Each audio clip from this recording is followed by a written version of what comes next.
Welcome to Cruising Altitude, the podcast where we rise above the turbulence of life and step into the freedom, clarity, and luxury of living life at our highest level. I'm Kelly O'Shea, business development consultant, private jet advisor, investor relations specialist, author, solo mom, and living proof that you can crash into life's turbulence, pick up the pieces, and still arrive in style.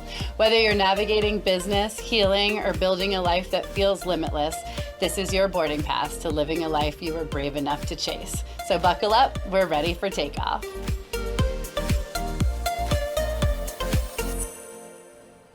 Welcome back to Cruising Altitude. This is episode 6. This ends with us breaking generational curses and building a legacy. And today I'm with my favorite person in the world, my son, Dylan O'Shea. Dylan, thanks for being here. Thank you. So last week he asked if he could come on and he said that it would be an honor, and it's an honor to have you. So Dylan is not only in gifted, but he's in AMP math and fourth grade, and he is thriving. He has tons of friends. He's now been in the same school since kindergarten and the same house since kindergarten. And so a lot of his friends come over, and he plays flag football and basketball. And what else, Dylan? What's new in your life? What do you like to do these days? Well, I mean, it's mostly basketball and football. I hang out with my friends quite often. I love that. And it's not a repeating cycle, but it's what I do every day. Yeah. And it's what I'm best at. I love that. 5 years ago, it's almost been 5 years ago since I quit drinking. And I remember when I did that, I decided that we were going to have a different life than I grew up with. I grew up with my parents going to happy hour, and I felt kind of neglected and abandoned. And I decided in Nantucket, when we were told that we were going to have to wait 2 hours for a table. And at first I was happy about that because I was just going to drink. I looked at him and I thought, this isn't fun for him. And I thought, I've got to find something else, because I wanted to make happy hours really happy again, right? And kind of be unscripted. And so now we kind of eat when we're hungry and sleep when we're tired, and we're free to be, right? Yeah.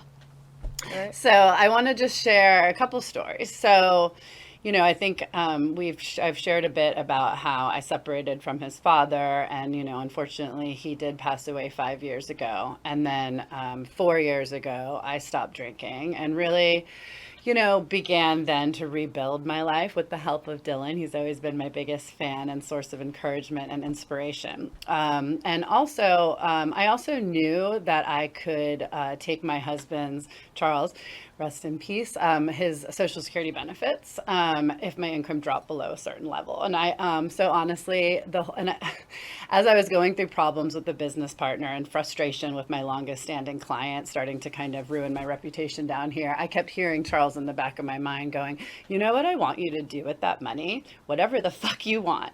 And I kept thinking, I don't need to take this shit. I can literally just go take this money and not even have to do anything. And when Magellan offered me, first of all, I didn't like the business partner. She was suffocating me. And then I told her I didn't want to work with her. The Magellan Jets offered me an in-house position, but it was $100,000, which was exactly what I was making when they met me in 2011. So I found that to be offensive. And I could make about that by collecting my husband's Social Security. So basically I told them to go fuck themselves. And I thought, okay, let's do this. I'm going to blow up my life. And I asked Dylan, are you ready? I said, I think, things are going to get kind of tight for a while, budget wise, and we might not be able to do the fancy travel and everything. And what did you say? You said, it's okay, Mom. I just want more of your time, right? Because you didn't want to be in aftercare anymore. And I didn't want that for you. I felt like if I could take that opportunity to be home a little bit more. And it was also my way of not resenting Charles, because really it's essentially like having child support. And it's more than a lot of people make for child support. And I don't even have to deal with a man in physical form. So it's really, that was a very solid foundation for me. Also, I just want to share what happened exactly 2 years ago. So I was at NBAA with Magellan Jets, and I was staying in the Cosmopolitan. And I had a nanny at the time, and Dylan was friends with her son. And so on I think it was like the second to last day there, I'm putting together the press kits for Magellan Jets. I'm about to go to the press room and do my thing. And it's 8 a.m. in Vegas, so 11 a.m. here, and I get a text message: your son has an unexcused absence today. And my heart literally fell out of my body. I literally thought something happened to him, and if it did, I was going to just walk right off that balcony of the Cosmopolitan, never to be seen again. I couldn't believe it. So I had to call the nanny. I had to get her. She worked at the middle school. She didn't know. She said that they walked to the bus, and I'm like, I calling Dylan, and I'm calling the principal, and I'm like, okay, well then he was abducted, because I'm like, please tell me this was a joke, that like this is like, or this was a mistake, that you actually have him in the school. No. So Dylan ended up skipping school that day with his friend. Yes. So I would like to add that he was in fact sick of some sort. And I think the only reason why I did it was because at the time I was not thinking at all. And I don't know, that was the time when school was a little easy for me. Second grade. Second grade, yeah. And it's not easy anymore. It's actually challenging. Yeah. In some way. And it was mostly peer pressure that made me do that. And school was just boring because, like, it wasn't hard at all. Yeah. No, I understand. But I also think that sometimes we push those limits and we do those things subconsciously, maybe to get our parents' attention. And I thought maybe it was it was a way of you to tell me that you didn't want me to kind of live that lifestyle anymore. And I remember, children know more than we give them credit for, and they're great because they have no filter. So I've always asked for Dylan's opinion with everything, because he'll pretty much give it to me straight, yeah. Right? And so do you remember that? Do you remember when I asked you, or kind of if asked me what? Asked you if you were going to be okay with blowing up our lives with me like not working and as much? Well, yeah, I said I was ready because, like you said, I did want more of your time. Because you were working a lot. Yeah. And, like, that was beneficial in some way, but, like, you were home, like, not even half the day. Because I was at school most of the day, so. Yeah, and you were in aftercare. I just think that's a long day for a kid, and I wanted you my whole life, and I had this opportunity to be home more, and so I took it. So I have no regrets, but when it did happen, so when I separated from the business partner, and then I finally separated with Magellan Jets after 13 years, and that was in January of 2024. And I went off to get my Social Security benefits, which took a while, and it wasn't easy to get, so in the meantime, I was kind of trying my hand on social media, which I didn't love. But then I wrote the book, and I'm so grateful I was able to do that. But during the same time that all of that was happening, I was also emancipating from my entire immediate family, because of how they treated me when my husband passed away was pretty terrible. And I don't think I could process that at the time when he died, because I had to process that first. But then once I went on, and they just, they were never there for me. Kind of, they were blaming and shaming me, my behaviors, my reactions to the grief, and saying, my sister said, like, she's going to blow all the life insurance money, without thinking of maybe like hiring me a financial advisor. There was just no support, no love. They didn't understand why I was even going to the funeral. I mean, this is my son's father. So I had gave them a lot of chances. When I wrote my book, I left the door open. I think I gave them a lot of grace even in the book, but they kind of took the book as like just like completely all about them, and basically told me that called me a liar and said that certain things are all my fault. And so I just decided that I think I'm better off without them. And so,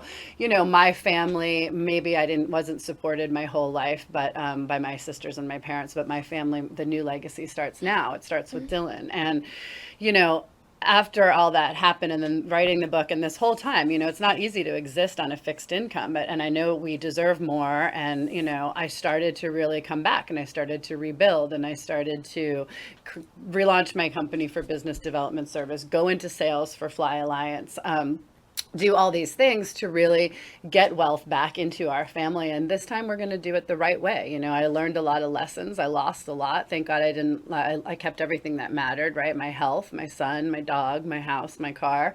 And I lost a lot of other things, but it's okay. You know, we rebuild from there. And, you know, even when I decided to do it, I was kind of excited because I know I'm very resourceful and it was going to be an adventure, right? But I mean, there were some times that were hard. There were some times, I mean, we went from luxury hotels to camping. And I remember, you know, having to kind of talk to these people that were literally living in a van down by the river to talk me out of a panic attack. And like, I'm like, okay, these people are okay though. These people are happy. So maybe there's more to life than the material Wait, success. who are the people living in the van? Wait, at Okay, so when we went to Bowman's Landing last spring yes, break, which was correct. really fun, and we met our friends Ryan and Guinara, Yep. and there was other people that actually live in Bowman's Landing, and this is all around They one didn't of live the in a van, though. springs. Some people did. Some They people did. lived in the cabins. It's true. But some people, but no, but also all over social media, you can see people that actually do live in vans. Yeah. It's funny because when I grew up and we watched Saturday Night Live, Chris Farley used to have this skit and he'd be like, they were living in a van down by the river. And that's why it's so funny to me because people legit are, but they've made it look so pretty on Instagram. There's lots of things you can do to these vans and RVs and, you know. Anyway, I was trying to tell myself that it wasn't that bad because I was very materialistic before all this. You know, you're not. You're like your dad, thank God, because I was very much like kind of needing to keep up with the Joneses. Well, I never really saw anything great in being materialistic. Like I know it's not. It's being materialistic is not. It's not a lifestyle, but it's. I want to say it's a character trait in some way, because being materialistic means you want all like the stuff that's cool, all the stuff that's valid, people like. But I never really saw that. I just saw what made me comfortable, and that's what I always liked. Because I love that. being materialistic, there's a lot of brands. For like example, Sephora maybe, Abercrombie. I'm wearing Abercrombie right now, but like still, Yeah. I'm not as materialistic as some of the kids my age are. No, and plus the Abercrombie is from your mom being materialistic 2 years ago and taking you shopping there in the Wellington Mall. um, so, Dylan, how have you been able to adjust since we lost your dad and since I blew up my life? Well, to answer the first one, uh, it was hard in the first couple years because I was like, oh, he's not here. So, because I looked around and I saw all the kids my age that mostly had divorced parents, but they still had fathers. Mm-hmm. So, in a way, I felt left out, but I also didn't. So, I was like, okay, well, I really just had to like put my mind to it and just like accept it. Mm-hmm. Because crying's not going to change anything. Like, I still cry about it time to time, but I don't do it very often. Yeah. And since you blew up your life, it hasn't been that hard, actually. We're getting back into how it used to be. But it hasn't been that hard. But yeah. Well, good. Yeah, you know, I think we make a really great team. You know, you have. It's funny because I don't know if I ever told you this, but I always wanted a girl until I met your father, and then I wanted a boy because your father was, you know, rest in peace, Charles. He was so wonderful. I mean, except for the drinking, obviously, right? Which is what kept me with him for so long. He was a wonderful man, and he had this great personality, and he was this calm, kind of grounding force around, which was good for me. And I remember thinking, like, gosh, if I have a boy with you, he'll have all your wonderful traits without all the bad stuff. I can control that, right? Even though I couldn't control his drinking, I could raise someone to not have. Was there any other reasons that you wanted a boy after you met him? Well, I mean, I think also he's just so smart, and so just to see. Also, for me, I think I've always wanted to be able to do everything that the boys can do. So to have a son that I could raise like me and in my way, I think in guiding him in my way, I think would be another way to just get to see the opportunities in life. And it's good. Sorry, And it's good that you had a boy with him because I got the best of both. You I did. did. I know, it's really great. And I mean, I think it's really, it's an honor for me because in talking about breaking generational curses, our last names are actually still Lindhaas right now. Charles Lindhaas is still my husband. I'm married to him, and Dylan has his name. But when Dylan's 13, he's able to change it, and so we're both going to change it to O'Shea, and that makes me really proud. And even though my father isn't really supportive and doesn't thank me for it, I really did save the family name because my father had 3 daughters. So that O'Shea would have ended with us, but now we start a new legacy, and that's what makes me really excited. Because again, while I don't have that support from my sisters and my parents, I have this great support and love from you. I think we make a great team, and I think it's not just me that's broken these generational curses; it's us together, and that'll be reflected in your family, and I get to enjoy and support your family, and that's going to be so exciting. And your kids will look up to me, and I'll be loved in the way that I deserve from family. I always wanted a big family, but maybe that didn't have to come directly through me. Maybe it'll come through you, like you've been such a anchor for me also in that you really love Jupiter and you don't want to really ever leave, and you've helped me really to plant roots here while I typically am one to escape or kind of want to run away. And it's been good because as you've made friends, I've made friends with their parents as well, and so Yeah. we've really gotten into the community here. So aside from family, I think family is also what you choose to create with your friends. And I didn't want to date at first because I didn't want there to be a revolving door of the wrong men coming around you. And, we both had attachment issues. And I think we saw that when I started to date Tony a couple years ago. And it didn't really work because it was long distance. And I think I just realized that we weren't really ready yet. And it was okay. There's no rush. I look at my friends now. I have friends that are in their 50s and 60s having a great time. I don't need to focus on that now. I want to be with you and enjoy you as much as I can, even though you have lots of friends and, you're starting to get more independent, which is great. But in that, I use that time to focus on my work and networking, and then also my own friendships. So, well, let me ask you this. Do you ever feel anxiety? Not really. Do you ever feel guilt? Yeah. Do you ever feel shame?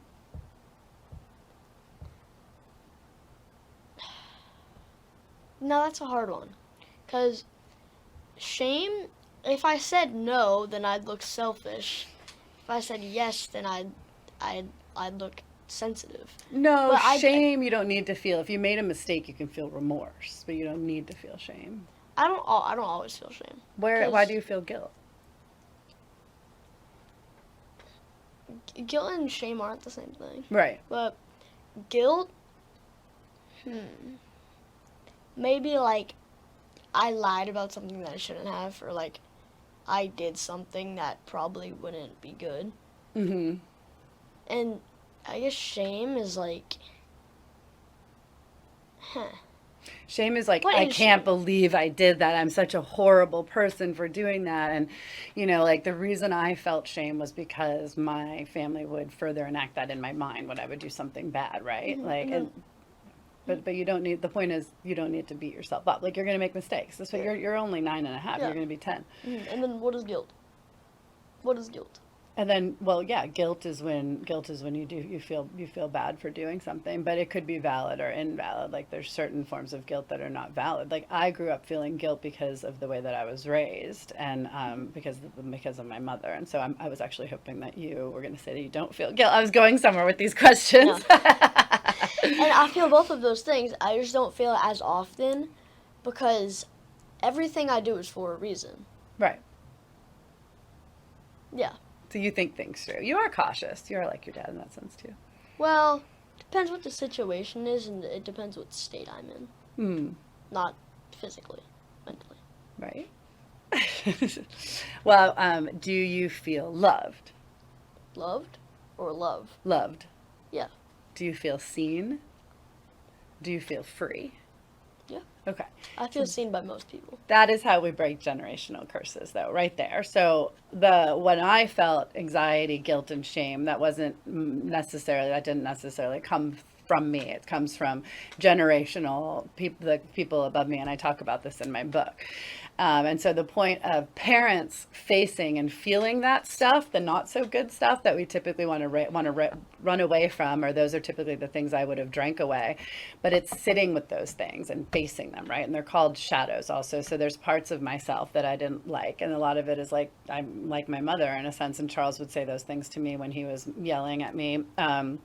When we were drinking, he would say, like, you're just like your mother. So I kind of went into those shadows to face them and feel them. And then I can release it, not just in myself, but in my whole bloodline. So no one else has to feel that way ever again. So not only are we, creating generational wealth, but we're breaking these cycles of these emotions that held us back for so long, right?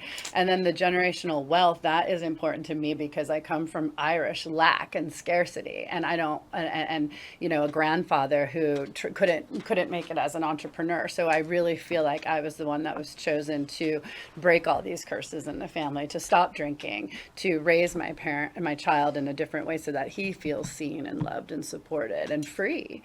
And in the same time, reparenting my inner child and working on all those things is the work. And it's reflected in how I look, it's reflected in how I feel, and it's reflected in my whole life. And it's reflected, of course, in the most important thing, my son and his life. Now, do you feel all those feelings that you just asked me? Do you feel shame? I no longer feel guilt and shame. No, I don't. Anxiety? So I still get anxiety and it's annoying, but that's why I have, my medical marijuana, and I microdose. I dose myself. So it's not like I take a pill every day, and I try to see if I can go the whole day without it. But it's usually, honestly, it comes from just being a single mom and having a lot of the responsibilities and just doing as many things as I do. Because I didn't exactly take Social Security and go to the beach. I've been hustling so hard this year trying to learn sales and all these different things. And then even just launching the podcast and getting into investor relations and then relaunching my business. So it's a lot. So that sometimes makes me feel anxious, and just the state of the world today. Again, I feel grateful. Another part of my gratitude practice is that we live in Florida. So when I do feel anxious, I can also go to the beach and take a walk or do deep breathing.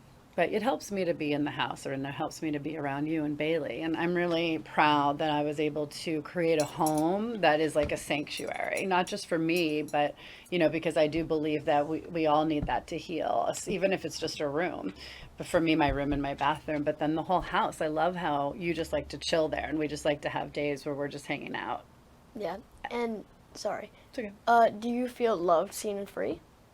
I do, through you and Bailey. And it's so incredible because I think when you first would tell me that, it was like you felt, and I think I almost believed it wasn't enough in the beginning. And that I was still sad, I think, when I was still drinking, of course. And I lost my husband, but it is enough. Love is love. And I believe that, dogs and children can absolutely be your soulmates. And so I think that parents today are doing themselves a huge disservice if they get a divorce and they race into another relationship, because they're missing on one-on-one time with the child is incredible, and one-on-one time with yourself. I'm at the point now where I need that alone time. I was reading a book, What a Son Needs from His Mother, and it said that no matter the age, boys will always wonder if their moms are lonely and depressed. So I had to make sure I let you know that I want him to go with his friends. My mother didn't let me do that, and she kind of kept us from making friends, and it was very controlling. So even if we have plans to watch a movie, we can do it another night.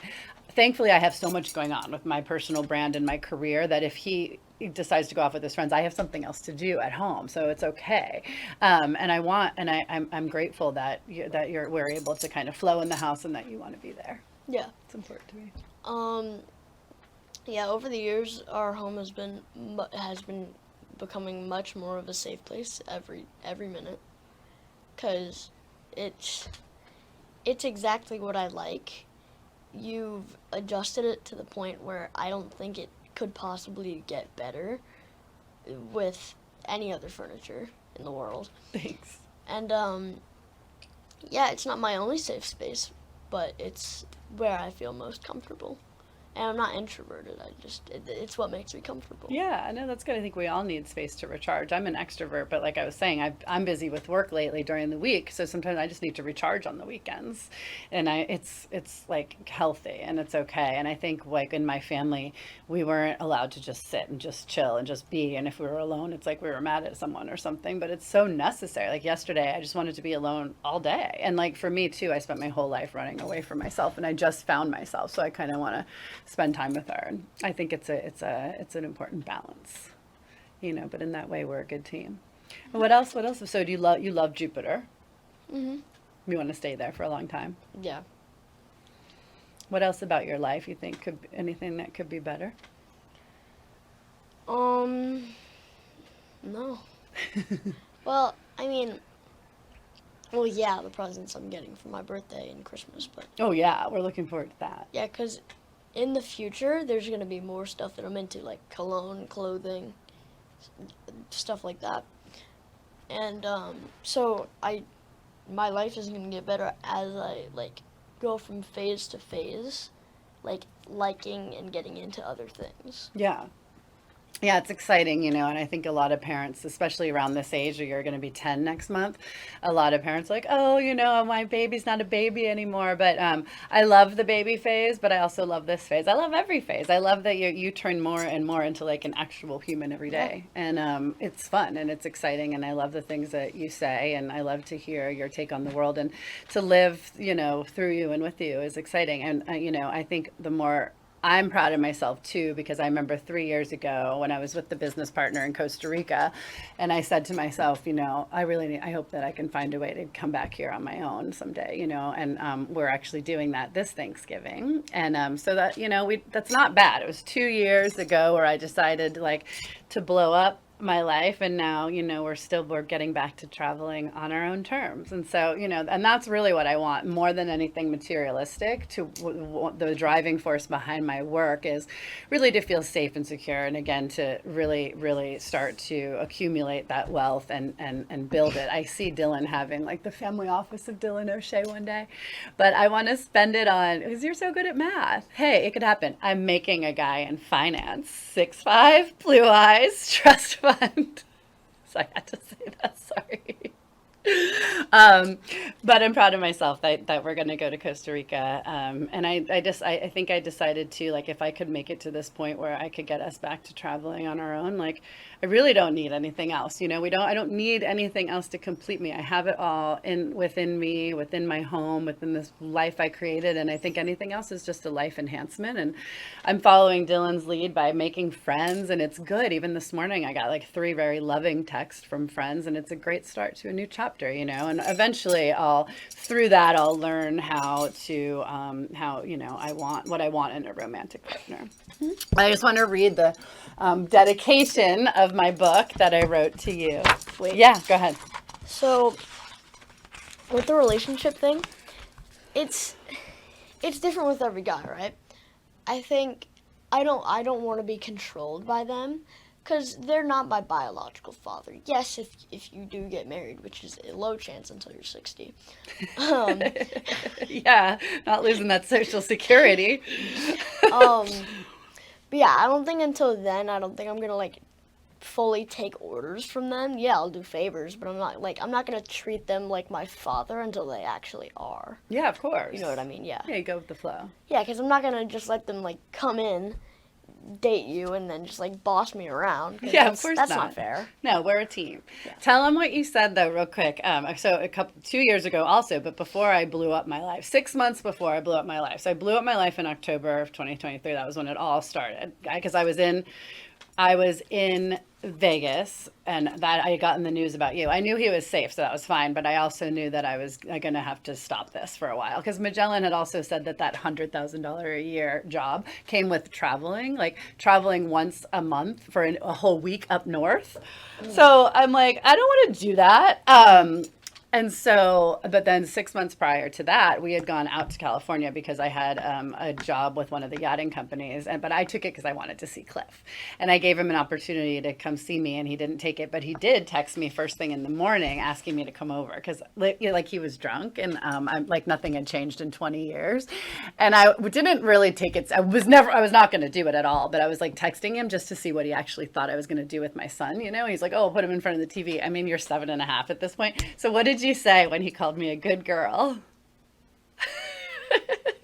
I still cringe at that every time you say it. Well, I don't let anyone call you a good girl because that's highly disrespectful. Yeah, totally. But I said word for word, "Fuck you, Cliff. You do not deserve my mom." I think I have, and I did. And I love you for that. 7.5. And we actually ended up having like the best day. You know, I thought I was going to go out there and see him, but instead Dylan and I had the best day. We saw my boss, actually. I saw my boss from the Green Flash the night before. He suggested we get the tandem bike, and we rode it to the Mission Beach roller coaster. We did that. And then we did the kayak. And you were like leading the kayak the whole time. And I think I realized then what a gift I had in having a son, and that I didn't really need to rush in getting back with a man, because it takes relationships take time and commitment. And what I have with you is such a beautiful gift. And then, sorry. Go ahead. Wait. No, you. No, I was just saying it's such a beautiful gift. It's a gift that keeps on giving. Yeah. And yeah, that day we were like rode down the beach to that like fair thing, like the thing, and we got ice cream. Yes, Yeah, that was so fun. fun. San Diego's so fun. We're not going to let Cliff ruin San Diego for us. Mm-hmm. We took our power back. And that's kind of what I've been doing ever since then, taking my power back from certain places I've been where I was not the highest version of myself, and going back to tell myself that I have become the highest version and that everything is going to be okay. So I'm going to read my dedication to you now. To Dylan, the real love of my life. Thank you for choosing me as your mom, for coming to me as soon as I called you, for seeing me before I could see myself, for loving me unconditionally, and for saving my life. Our bond is my most cherished. You are my why, my reason behind every single thing I do. You are my greatest source of inspiration and encouragement, my light and love. You are my greatest achievement, my greatest blessing, and my greatest joy. You have made it all make sense. I love you with every ounce of my being, down to my bones. I will love you for all of eternity, and you will always be enough for me, just as you are. No secrets, ever. Thank you for being on today. Of course. I love you. Love you too.